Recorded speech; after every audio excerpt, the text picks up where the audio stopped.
Hello बच्चों, एक बार फिर से आप सभी का स्वागत है आपके अपने यूट्यूब चैनल पर। तो आज की इस वीडियो में हम कक्षा 8 की गणित इकाई 3 घन एवं घनमूल के अंतर्गत प्रश्नावली 3D को शुरू करने वाले हैं। तो प्रश्नावली 3D जो है बेसिकली घनमूल के व्यवहारिक जीवन में अर्थात दैनिक जीवन में क्या उपयोग होते हैं या कैसे प्रश्न बनते हैं उसी पर बेस है। ठीक है, तो चलिए देखते हैं पहला प्रश्न कैसे है। ये सब पहला प्रश्न दिया हुआ, देखिए ध्यान से कि एक पेटी में सेब इस प्रकार रखे गए हैं कि प्रत्येक तह की प्रत्येक पंक्ति में उतने ही सेब हैं जितनी उस तह में पंक्तियां हैं। यदि तहों की कुल संख्या पंक्तियों की संख्या के समान हो तथा पेटी में कुल 1728 सेब रखे गए हों तो प्रत्येक तह में कितने सेब रखे गए हैं। ठीक है, तो देखिए ये जो है हमारे दैनिक जीवन में इस प्रकार के जो है सवाल बनते हैं। ठीक है, तो इनमें घनमूल कैसे प्रयोग होता है इसके बारे में हम आपको दिखाएंगे। ठीक है, देखिए इसमें जो प्रश्न कह रहा है कि प्रत्येक तह की प्रत्येक पंक्ति, जैसे कोई पेटी रखी हुई है। ठीक है, उस पेटी के अंदर जो है तह तह में जो है एक एक लेयर के अंदर जो है सेब रखे गए हैं। ठीक है, जैसे आप अंडे को देखते हैं, एक अंडे की अगर हम कोई पेटी बना लेते हैं और प्रत्येक जो लेयर में है 10 अंडे 20 अंडे जिसका भी जो सीमित हो सीमा हो उसी अनुसार जो उसका लेयर बना होता है। ठीक है, तो इसमें यही कह रहा है कि प्रत्येक तह की प्रत्येक पंक्ति, यानी कि एक तह है, उस तह के अंदर जो पंक्ति है, ठीक है, प्रत्येक पंक्ति में उतने ही सेब हैं जितनी उस तह में पंक्ति है, यानी कि तह और पंक्तियों की संख्या आपस में बराबर है। ठीक है, चलिए और कैसे निकालते हैं इसके लिए हमें क्या करना है, सबसे पहले हम तह तह निकालेंगे। ठीक है, कितनी तह है, तो इसमें जहाँ पर कुल दिया हुआ कि 1728 सेब दिए की संख्या दी हुई है और इन सेबों की संख्या से हम जो है तह की संख्या यानी कि लेयर की जो है संख्या हम निकालेंगे। ठीक है, और उस लेयर में कितने सेब रखे गए हैं उसके बारे में भी हम निकालेंगे। ठीक है, तो चलिए इसके लिए हम चलते हैं कॉपी पर। देखिए इसके लिए हम पहले एक हम छोटा सा उदाहरण आपको दिखाते हैं। देखिए जो इसमें तह बता रहे हैं, देखिए मान लीजिए कि हम जो है ये एक लेयर है। ठीक है, यानी कि जो है हम मान लेते हैं कि इसमें जो है इसके नीचे भी एक लेयर रखी हुई है। ठीक है, ये इसमें 3 तह बनने चाहिए। ठीक है, ये वाली लाइन फिर एक ये लेयर, इनको जो है ऊपर नीचे करके रख दिया। ठीक है, इसकी गठरी बना के रख दिया गया मान लीजिए। तो यहाँ पर देखिए जिसे हम कहते हैं इसमें कि कहा गया कि प्रत्येक तह की प्रत्येक पंक्ति। ठीक है, ये एक तह है, ये भी एक अलग तह है, एक ये। ठीक है, इनको जब हम कंबाइन करके रख लेते हैं एक ऊपर तो इसमें इसको हम एक पेटी का नाम दे देते हैं। ठीक है, ये हो गया। ठीक है, अब ये रहा कि यह तह है। ठीक है, इसमें कहा तह की प्रत्येक पंक्ति, ये तह है, इसमें जो है पंक्ति है। ठीक है, 1 2 3, जैसे हमने इसमें 3 पंक्तियां मान ली हैं। ठीक है, इसमें 3 पंक्ति और प्रत्येक पंक्ति में जो है उतने ही सेब रखे हों। ठीक है, जैसे ये हमें 1 2 3 इसमें 3 पंक्तियां अगर रखी हुई हैं बनी है तो प्रत्येक पंक्ति में उतने ही सेब है। ठीक है, यानी कि 3 सेब हैं, 1 2 3। ठीक है, जितनी इसमें पंक्तियों की संख्या होगी उतने ही प्रत्येक पंक्ति में जो है सेब की संख्या होगी। ठीक है, इस तरह जो है अगर और वो जो पंक्तियों की संख्या जो हो तह की संख्या के बराबर होगी। ठीक है, यानी कि तीनों कहने का मतलब है कि तीनों जो है आपस में बराबर होते हैं। ठीक है, तो यहाँ से हम देखते हैं जैसे और घन में हम क्या कहते हैं, वही घन है कि मतलब पावर 3। ठीक है, इसमें भी पावर 3 सम बन रही है। ठीक है, तो यहाँ पर देखिए लिखा हुआ है, पहले हम निकालेंगे प्रत्येक तह में कितने सेब बता रहा है ना, तो इन लिखेंगे तहों की संख्या। ठीक है, तहों की संख्या। ठीक है, बराबर कुल सेब का घनमूल। ठीक है, घनमूल। तो यहाँ से इसको हम करते हैं और ये 1728। ठीक है, 1728 अगर आप जानते हो क्यूब क्या होता है, 1728। ठीक है, 12 होता है इसका। ठीक है, हम कैसे निकालते हैं, इसके अंदर गुणनखंड विधि आपको हमने पीछे बता रखी है, उससे आप निकाल सकते हैं। ठीक है, तहों की संख्या जो है 12, यानी 12 तह हो गए, ठीक है। अब जो है प्रत्येक तह में कह रहा है यहाँ पर प्रत्येक तह में कितने सेब रखे गए हैं। जैसे हमने बताया ये एक तह है, इसमें 3 पंक्तियाँ थी, लेकिन इसमें आ गया है ये कि जो है एक तह में 12 यानी 12 तह हैं और प्रत्येक तह में 12 सेब 12 पंक्तियाँ और 12 प्रत्येक पंक्ति में 12 सेब रखे गए हैं, ठीक है। तो यहाँ पर हम लिखेंगे प्रत्येक तह में सेब की संख्या, ठीक है, संख्या बराबर 12 गुणे 12, ठीक है, 144, ठीक है। थोड़ा सा दिख रहा है नहीं, ये देखिए 144, ठीक है। तो 144 इसका जो है आंसर होगा, ठीक है, 144 सेब। तो आई होप ये क्वेश्चन आपको समझ में आया होगा, ठीक है। चलिए इसका देखते हैं नेक्स्ट क्वेश्चन, जो इसी पर बेस है, ठीक है। आपको थोड़ा सा और क्लियरिटी आएगी, ठीक है। इसमें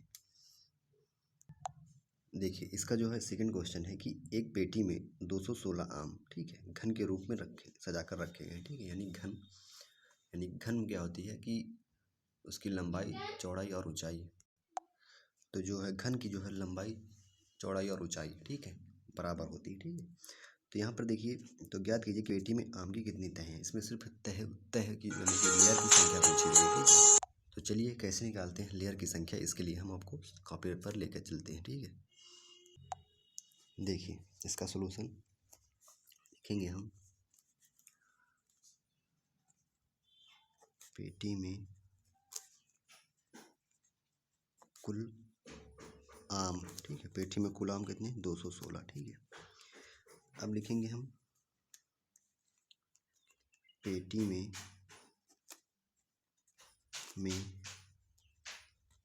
आम की तह बराबर 216 का घनमूल, ठीक है। 216 कितने का होता है 6 का, ठीक है। इसमें जो है तह की संख्या कितनी हो गई 6, ठीक है। तो ये इसका आंसर हो जाएगा, ठीक है। आई होप ये क्वेश्चन आपको क्लियर हो गया। चलिए देखते हैं क्वेश्चन नंबर 2। अगर इसमें यह कहता है कि प्रत्येक तह में जो है कितने आम हैं, तो हम इसकी संख्या बताते हैं 6 गुणे 6 यानी कि 36 आम, ठीक है। लेकिन इसमें आम की संख्या नहीं पूछी गई, ठीक है। तो चलिए अब नेक्स्ट देखते हैं। देखिए क्वेश्चन नंबर 3 इसमें है कि एक संदूक में चाक के डिब्बे घन के रूप में रखे गए हैं, ठीक है। यदि कुल डिब्बों की संख्या 2744 हो तो संदूक में एक तह में चाक के कितने डिब्बे हैं, ठीक है। ठीक ये सेम प्रश्न जो है पहले क्वेश्चन नंबर 1 की तरह है, ठीक है। तो इसमें जो है डिब्बों की संख्या कितनी दी हुई है 2744, ठीक है। और इसमें हम पहले तह की संख्या निकालेंगे और फिर प्रत्येक तह में कितने कितने डिब्बे हैं, चाक कितने चाक हैं, ठीक है, उसको बारे में बताते हैं, ठीक है। चलिए इसके लिए हम कॉपी पर आपको लिख के दिखाते हैं, ठीक है। देखिए क्वेश्चन नंबर जो है 3 का सलूशन, ठीक है।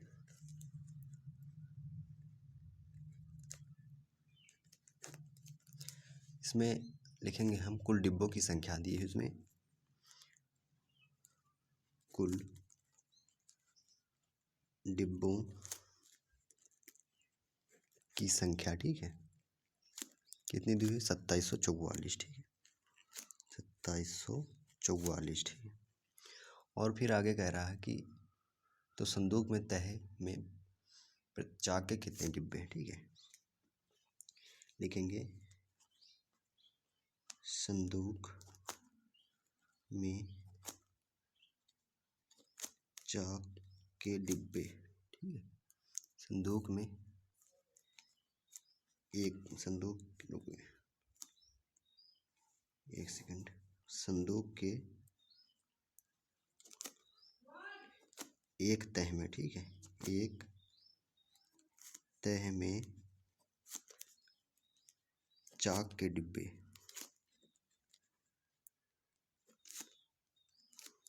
ठीक है। तो पहले हम जो है डिब्बे क्या हो जाएंगे, पहले इसका हम घनमूल निकालेंगे, ठीक है, 2744, ठीक है। और फिर उसमें जो है इसके घनमूल से हम गुणा कर देंगे, ठीक है, गुणे घन मूल की संख्या, ठीक है। संख्या। तो यहाँ से देखिए इसका घनमूल क्या हो जाएगा 2744। ये जो है करीब 21 13 का 2197 और ये 14 का है, ठीक है 14। तो इसमें जो है तय हो जाएंगे, तय की संख्या तो जो हो जाएगी 14, ठीक है। और इसमें जो है अगर चाक के डिब्बे की संख्या बात करते हैं, चाक के डिब्बे की संख्या बराबर जो है 14 गुणे 14, ठीक है 196, ठीक है। ये जो है आपका आंसर होगा, ठीक है। देखिए क्वेश्चन नंबर 4 है कि एक शोरूम में कांच के रंगीन घन एक दूसरे से सटाकर इस प्रकार रखे गए हैं कि वे एक बड़े घन का आकार ले लेते हैं, ठीक है। यदि इस प्रकार रखे गए रंगीन घनों की कुल संख्या 512 हो तो ज्ञात कीजिए कि रंगीन घनों की कितनी तहों से उक्त आकृति बनी है। यानी कि हमें घनों की जो है रंगीन घनों की कितनी तह है, यानी कि तह की संख्या में निकालनी है, ठीक है, जिससे यह आकृति बनी हुई है, ठीक है। तो चलिए इसका सिर्फ हमें क्या करना है 512 का हम जो है क्यूब रूट निकाल लेंगे, वही हमारा आंसर होगा, ठीक है। तो इसको चलिए लिखते हैं क्वेश्चन, ठीक है। लिखते हैं हम क्वेश्चन नंबर 4, ठीक है। इसका सॉल्यूशन लिखेंगे यहाँ पर हम रंगीन घनों की कुल संख्या, ठीक है। रंगीन घनों की कुल संख्या बराबर 512, ठीक है। और हमें निकालना क्या है कि रंगीन घनों की कितनी तह हैं, ठीक है। लिखेंगे हम यहाँ से रंगीन घनों की तह की संख्या या तह, ठीक है, बराबर हमारा होगा 512 का घनमूल, ठीक है।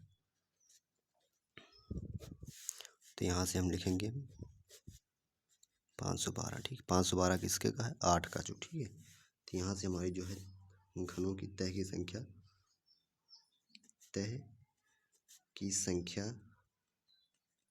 बराबर, ठीक है 8, ठीक है, यानी 8 तह होंगे, ठीक है। इसको चाहे काट दें आप, ये आंसर होगा, ठीक है। चलिए अब देखते हैं क्वेश्चन नंबर 5। देखिए क्वेश्चन नंबर अब हमारा है 5, ठीक है। लिया है कि प्रधानमंत्री के राष्ट्रीय राहत कोष के लिए एक विद्यालय की एक कक्षा का प्रत्येक विद्यार्थी उस कक्षा के विद्यार्थियों की संख्या के घन के बराबर रुपए चंदे में देता है, ठीक है। इस प्रकार यदि कुल चंदे की धनराशि 15,625 हो तो उस कक्षा में कुल कितने विद्यार्थी हैं, ठीक है। देखिए इसमें कह रहा है कि एक प्रधानमंत्री राहत कोष है, ठीक है। उसमें एक विद्यालय की जो है कोई एक कक्षा है, उस कक्षा का प्रत्येक विद्यार्थी जो है कक्षा के विद्यार्थियों की संख्या के बराबर जो है, संख्या के घन के बराबर जो है रुपए चंदे में देता है, ठीक है। तो इस प्रकार जो चंदे में धन की इकट्ठा होती है वो 15,621 रुपये आते हैं। तो कहता है कि उस कक्षा में कुल कितने विद्यार्थी हैं, ठीक है, ये कह रहा है। जैसे अगर हम आपके कह दें कि आप कोई कक्षा 7 में पढ़ रहे हैं, ठीक है, अगर कोई विद्यालय की कक्षा है वो हम कहते हैं कि 7 है, ठीक है। उस कक्षा में प्रत्येक विद्यार्थी, ठीक है, उस कक्षा के प्रत्येक विद्यार्थी के संख्या के घन के बराबर, ठीक है। यानी कि अगर कक्षा 7 है उसमें हम कहते हैं कि 10 विद्यार्थी हैं, उस प्रत्येक विद्यार्थी की घन की संख्या के बराबर वो पैसा देता है, ठीक है। यानी कि अगर 10 है तो प्रत्येक विद्यार्थी अपनी संख्या के बराबर जो है घन के बराबर पैसा चंदे में एकत्रित करता है, ठीक है। और 10 जो है तो उसका 10 का घन हो जाएगा। इस प्रकार जो है इसमें दिया, यानी कि हमें कुल मिला के इसका ही क्यूब रूट निकालना है, ठीक है।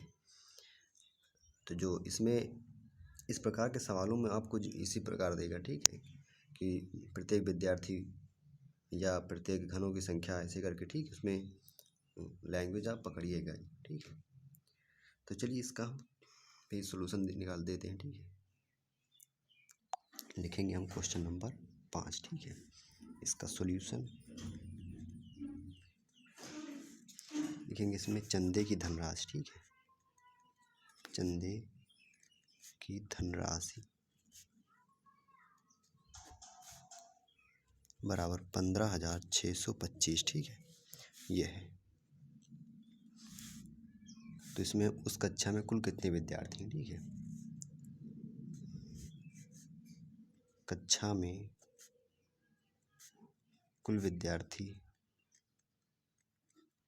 थी बराबर 15,625 का घनमूल, ठीक है। तो यहाँ से हम लिखेंगे 15,625 का क्यूब, ठीक। तो यहाँ से हो जाएगा 15,625 जो है 25 का घन है, ठीक है। तो यहाँ से हमारा हो जाएगा कक्षा में कुल विद्यार्थी, ठीक है, कुल विद्यार्थी थी बराबर 25, ठीक है। तो ये हमारा आंसर होगा।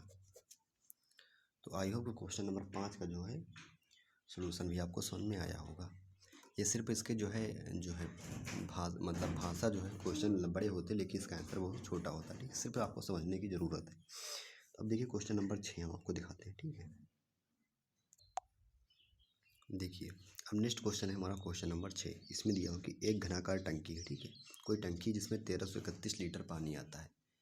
आपके घर में टंकी होगी, ठीक है, कोई भी टंकी आप मान लीजिए कि उसमें 1331 लीटर पानी आता है, ठीक है।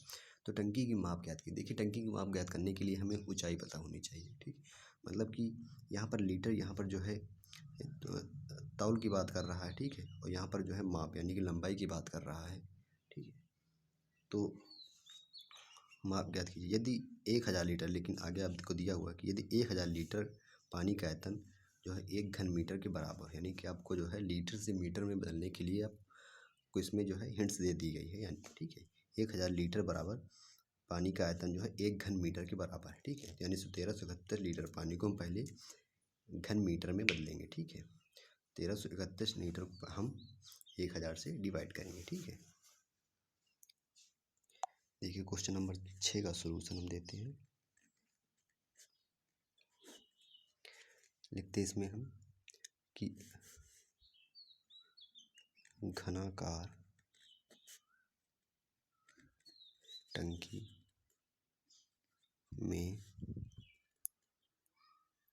पानी, ठीक है, पानी बराबर 1331 लीटर, ठीक है।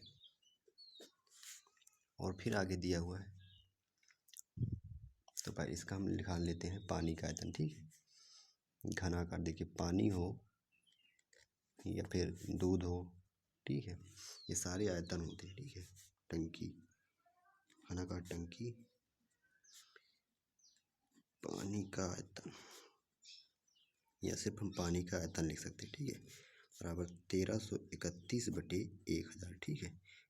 तो ये घन मीटर हो गया, ठीक है।